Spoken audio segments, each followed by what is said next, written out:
Welcome. Hello, There we go. yeah.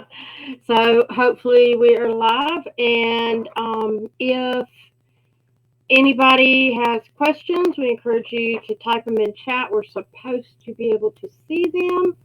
Um, and yeah, so I want to check Facebook real quick just to Me too. see. Yeah. Yeah. So I don't. Sorry about this, It looks gang. like it's there. Is it there? Okay, good. Because I was going to have to bounce around to find it. So, all right, It's got a cool. slight delay. Yeah. Okay. Well, that's all right. Because that's why when I started the timer, I was like waiting. It was like spinning and doing all that kind of stuff. So, um, I guess just to start out, want to remind people if you have not seen the prequel that we did that introduces ourselves, you need to go to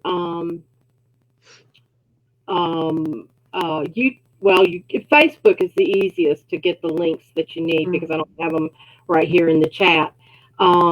But if you go to facebook.com/eyes of indigo, then you'll find our page there and the links to the previous video that we put out. Um, but basically, we're both in North Carolina, and Margaret's at the beach, and I'm in the Triad area. Well, I know today you're not at the beach, but in general. And we both had some things we wanted to share to people and to talk about. And so we've made a list of topics that we want to eventually cover. And we'll post those as we go on. But also, we hope that people who watch this will also suggest topics or have questions that lead us to um, cover other things. So Yeah. tonight's topic is trigger, and that's more a trigger, a wild and angry ride. And it was more than Roy riding a Always. horse. And maybe that's dating ourselves a little bit. If you know who Trigger is, Right. but we see it everywhere. People get triggered. We see uh, things on posts and in the media, and it can be in person or whatever. But the whys and wherefores and all that. So I've been chatting for a minute, Margot. What do you want to add to what I'm saying? Um, triggers in general are very, very central to uh, almost every type of relationships or relationship that people are experiencing now, from family or friends or in work and social media, especially, and a lot of relative stuff to that. But triggers are showing up everywhere, even more so than what you normally would find in mainstream media, or sorry, in mainstream society. And I think you did a great job, and I appreciate you getting this tech stuff all smoothed out for us. That's really awesome. Really, really appreciate that. And Well, this will be a lot of fun. And I think triggers are an excellent starting point, because I really think that's something we can all relate to. We all have triggers. And so maybe we would, so that we have common ground, common knowledge, you want to start with uh, defining, or basically outlining what constitutes a trigger. yeah. What do we mean Well, by that? What do we mean by that? basically, um, like you said, everyone has them, but if and they're usually some sort of emotional, or it can be even a physical or verbal response to something where um, and it a lot of times it's you see something that you didn't predict, that you weren't expecting. It was some sort of unexpected something that you have a reaction to, Yeah. and it can be verbal, it can be written down. People put up memes, just to, oh, look what that person said, and phew, that off they go, and they post something that, and then that ends up triggering that person, and Yeah. and and Yeah. it evokes this response that generally comes from either a prior experience that maybe you had and you don't even connect it with Hmm. what you're seeing Consciously, right. consciously. Yeah. And then sometimes or it can be, and which is another thing that kind of goes along with it, a term that more and more people are seeing is cognitive dissonance. Yes. And so I'm going to I'm let you. hearing that much more. Yeah, Yeah. Yeah. yeah. And if we Yeah. understand what we're dealing with when we get angry like that, it's a little bit easier to deal with it. And the calmer we are, Hmm. the we can Hmm. actually communicate with people Yeah. rather than And get a brain wrap on it, so to speak. Yeah. exactly. Yeah. So I'll let you address the cognitive dissonance thing because I think it's fascinating. Um, well, actually, it follows almost exactly where you were with what is trigger. And in layman's terms, you can recognize cognitive dissonance in yourself when you realize you are rationalizing a belief system or a behavior that you're not exactly comfortable with. And that's just one example. You know, you can rationalize anything, not just stuff that you're not comfortable with.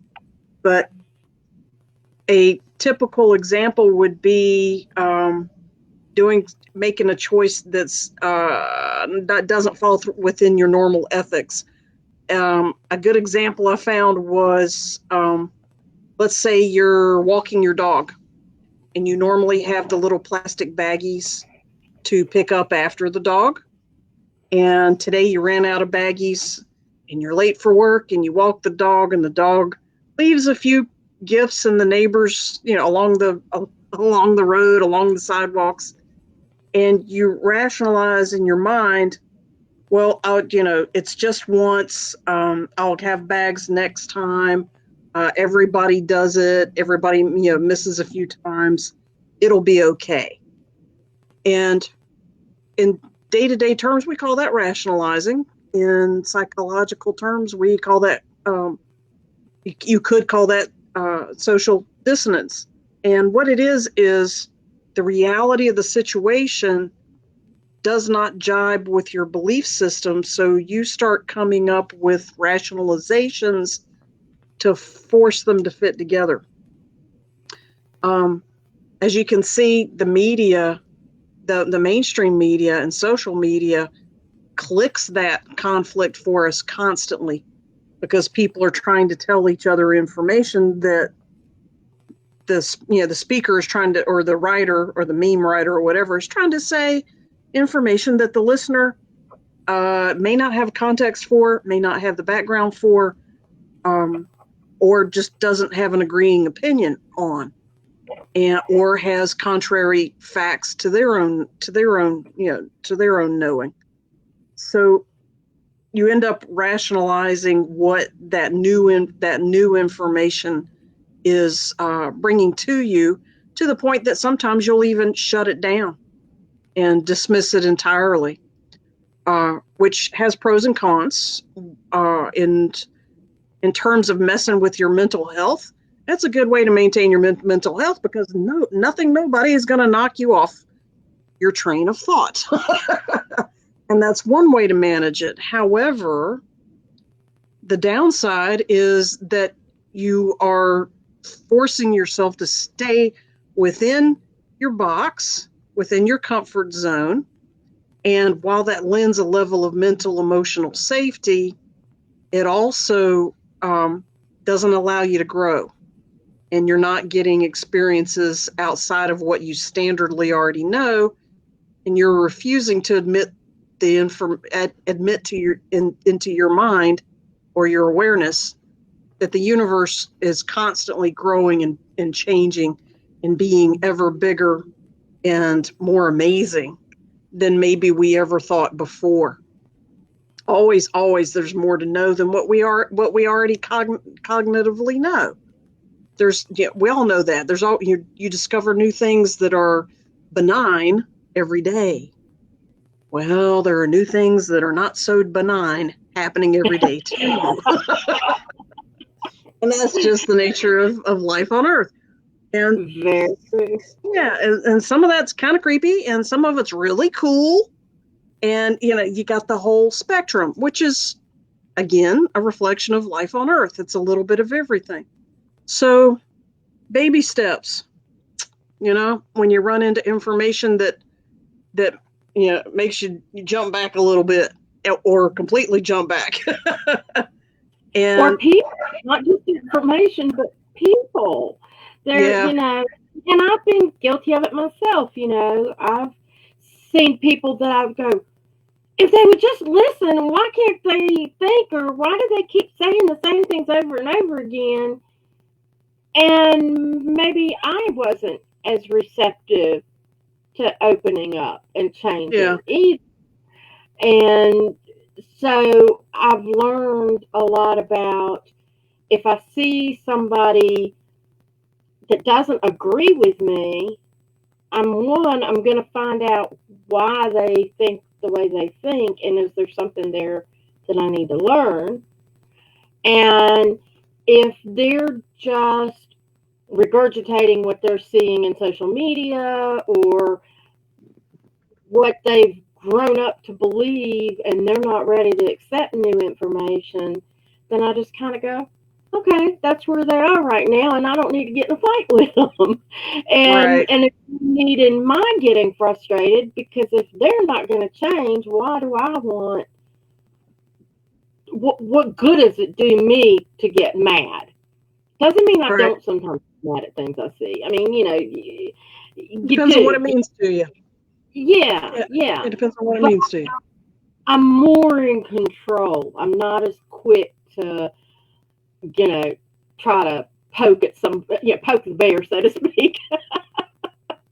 That wisdom comes with age.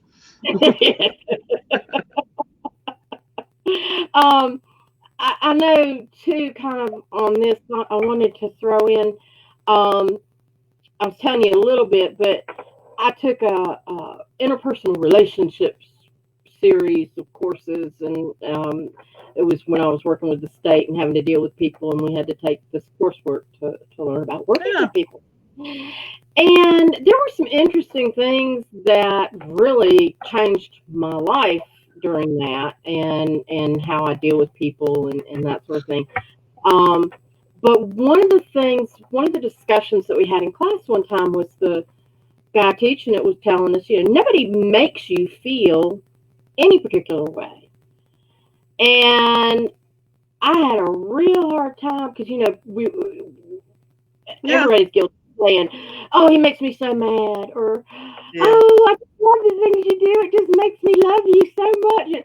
No, nobody makes you feel that. That's not how it works. Right. and this woman was talking about how her husband made her so mad, and how he wouldn't help her, like by taking out the garbage. And the teacher said, well, first of all, you're choosing to be angry. And if that's, if you're angry and you want to behave the way you're behaving, that's your choice. Right. And she goes, no, it's his fault. It's all his fault. And the more she talked about it, the more I started understanding. And the teacher was like, if you want him to take out the garbage, you need to leave it alone and let him take it out. But it'll overflow and it'll make a mess. And he'll discover that, and he'll learn for himself that he is. But the moment that you jump in and do it for him, it's out of his mind, and he doesn't care because you did it. And he's going, well, okay. It's a non-issue at that point. Yeah. Yeah. And when you look at the fact that people have different perspectives when they do things and when they behave. You can choose to be reactionary or proactive. And I've really spent a lot of time, and I was even talking to my granddaughter today about that because she's going through the same kinds of things with her mom that her mom went through with me. And I was talking about being reactive versus proactive, and she's like, Yeah. oh, you know, planting seeds. People don't always realize they have a choice. Yeah. They don't always cognitively realize that they have a choice. And I'm glad you brought it up. It's fantastic. Yeah, and it's like, and you can't take a crowbar and make somebody change. And I mean crowbar like in prying there, not but you can't pry someone into a square peg into a round hole or whatever the case may be. You can't force it. Exactly. So yeah. And why are you going to expend the energy getting mad? There's times where I'm driving to work and I get angry because somebody's in front of me and they're driving too slow. And I'm Right. like so off, and it's like, I'm running late and you need to get out of my way. Another day, I'm enjoying the ride, and it's like, good, I'm not speeding. It's not them. It's not the person driving. It's me. Yeah. Right. And my mood day. And that's where, when we're on social media or when we're talking to people or when we're reacting to something that we've seen or heard, whose emotions are really affected and who's healthy because that happened. Right. And do you really expend that energy towards that when you could expend the energy towards something else? I'm looking to something see healthier for you. Yeah. Yeah. We got to say hi to Angie and hi to Dale and Jeannie Stacy as well. Yes, hi guys. Yeah. We had technical difficulties and our links kind of bounced around. So we're glad you found us. And if you've got questions, post them. And if you like this, let us know. Yeah, and the topic is about triggering and being triggered, and cognitive dissonance, and all these related things. So, you know what, Iris, you have a really good intro paragraph that you wrote based on the word trigger. Would you regale us with that, please? Okay, it says trigger, a wild and angry ride. Roy Rogers' horse was tamed, but now that everyone gets triggered, there's a whole rodeo built on angry impulses.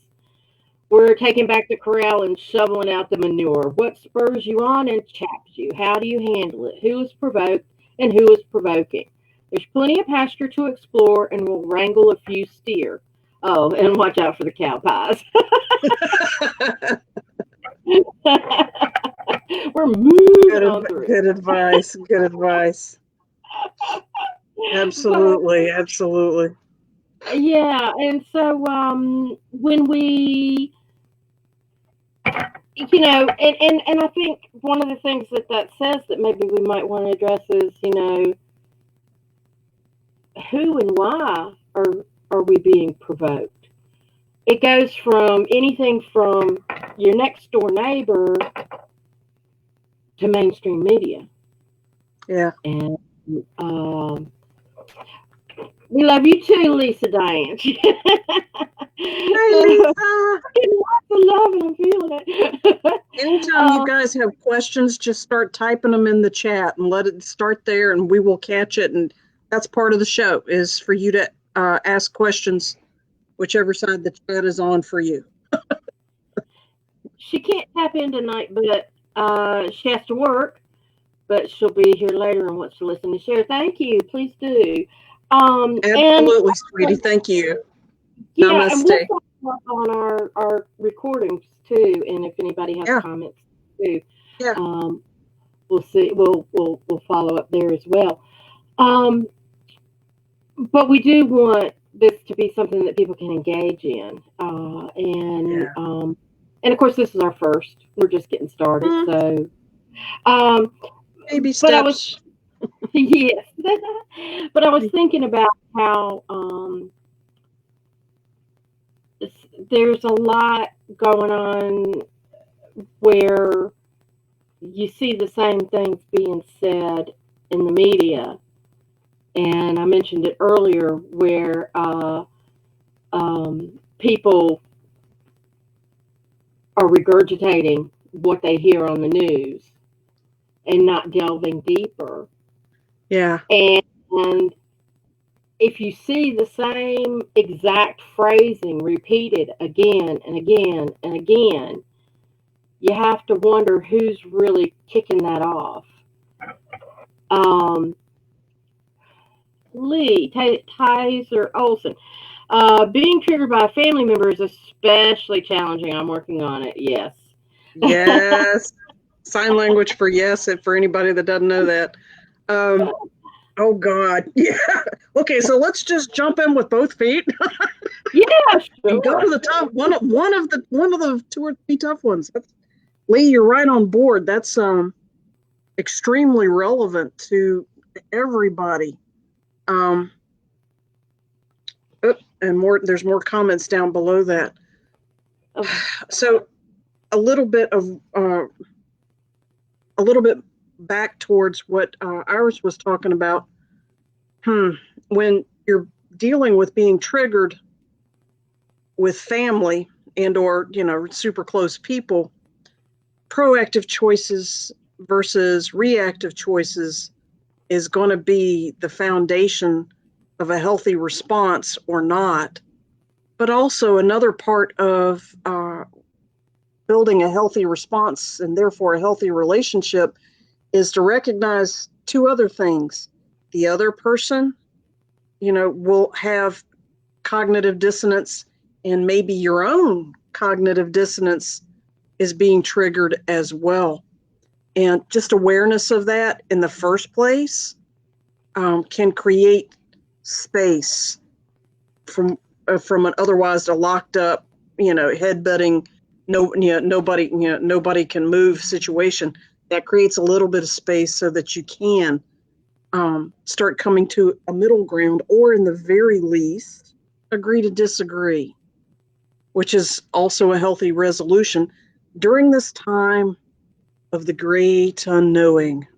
There is a whole bunch going on right now that we don't know 100% the actual outcome. We can't predict logical outcomes for the next couple few months and beyond that, for a lot of reasons: political reasons, spiritual reasons, sociological reasons, health reasons, and so on and so on and so on. There's economic reasons, all kinds of reasons. So when your family, something I've found very useful though is when our family is triggering us, it helps. And Iris, your take on this as well.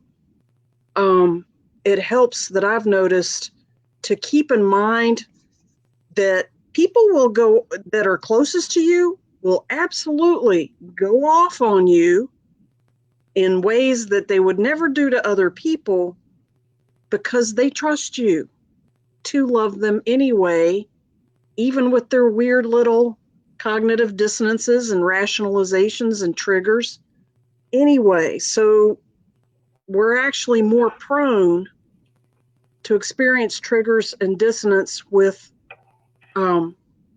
family members than we are anybody else. And that's, by the way, that's why it completely freaks us out when a total stranger goes off on us, because we're not used to that. We're used to safe space and somebody going off in a safe space, but sometimes a stranger can totally go off on you, especially in places like, I don't know, say Oregon. A lot of dissonance going on in tight places like that. But I mean that just as an example. There's, obviously, this kind of dissonance can happen anywhere. Yeah, and you're right as far as like there's one of the best compliments I ever got in raising my kids was when somebody told me my kids were really so well behaved, and I thought, I'm glad they're doing it for you because they won't for me. Yeah, And she said, yeah, that means you're doing a good job because you're teaching them how to behave around others, and they're willing to test their limits with you because they know they're going to love you. You're going to yeah, love you regardless, that unconditional yeah, love. So a lot exactly. of times when we're around family members and they get ticked off and they're yelling or whatever, um, they know they're in a safe place. And the other way to look at it is if a family member, if it's one of those distant family members that's just being, weird Uncle Frank or whatever, then you say, oh, weird Uncle Frank. I don't have to listen to him but once a year. Thanksgiving and we're done. Zzz. Don't invest any more than you need to in it. Yeah, If set your boundaries. Be real clear about such, yeah, about how much energy you can and can't take from a close person versus a client versus a stranger and so on. Yeah, be clear about that. Know that up front before you go out in public. How much Yeah, how much BS are you going to tolerate today? And if it ain't much, make it clear to yourself, and then as you go through your day. And some people might balk at that. Make it clear. What do you mean make it clear? Be clear about what you can and can't tolerate in that day. um, some people might balk at that particular piece of advice because they're concerned with being off-putting or not seen as friendly or something, social things, niceties like that. Actually, what I found out is the more authentic you are with what you can and can't tolerate from time to time, from day to day, from person to person, the more authentic you are about where people can or can't go with you in that moment, the more they actually appreciate you, and the trust level goes up because they know they can count on you to communicate your needs so that they know where they stand. Everybody wants to know where they stand with other people. We're social, and it's sort of we're herd instinct. Say again? It's a rational communication. When you What's that? a Spell it for me. rational. Irrational. Gotcha. Yeah, How about irrational? you're not irrational. A rational response, a level-headed response when you take control of what you feel, and people look at that and go, "Oh, well, maybe this person does have something to say." Whereas if you just kind of go back, and give something back to somebody that they gave you, you're just causing more friction. Yeah. And I completely believe in also recognizing what you're feeling Yeah. and what what are your feelings and what are the other person's feelings that you may be merely reflecting, because sometimes other people affect us. That's a social reflex to mirror what you're what you're seeing around you. As a herd instinct is another way people express that. Yeah. And so recognizing and owning, I feel that when this happens, this is how I feel. When you do this action, this makes me feel this way, that way, or I feel this way in response to this. In other words, you don't blame the other person or tell them that their feelings aren't real. Right. And validating and invalidating. The basic dichotomy of all conversations. Yeah. But it's amazing how that just gets lost when we're triggered. When we're triggered, yep, we go right into a basic, what they call lizard brain, rat brain, our basic primitive fight or flight mechanisms. And yeah, I hear you describing that. Absolutely. So I'm looking in the comments, and Lee was talking about she felt completely blindsided by them, and then she felt like she handled it very well. And and Iris pretty much nailed it. Absolutely, absolutely. The hardest part of being triggered is that blindsided effect when you didn't see it coming. And that's kind of what I was tying into. You can see that travesty in other people that makes you feel blindsided. Well, that's where being authentic about how much energy or, or social exchange or whatever you can tolerate with everybody on a day-to-day or person-to-person basis, whatever is a genuine basis for you. But that's where, and the more authentic you are, this also ties back into something Iris just said. People will start emulating that behavior.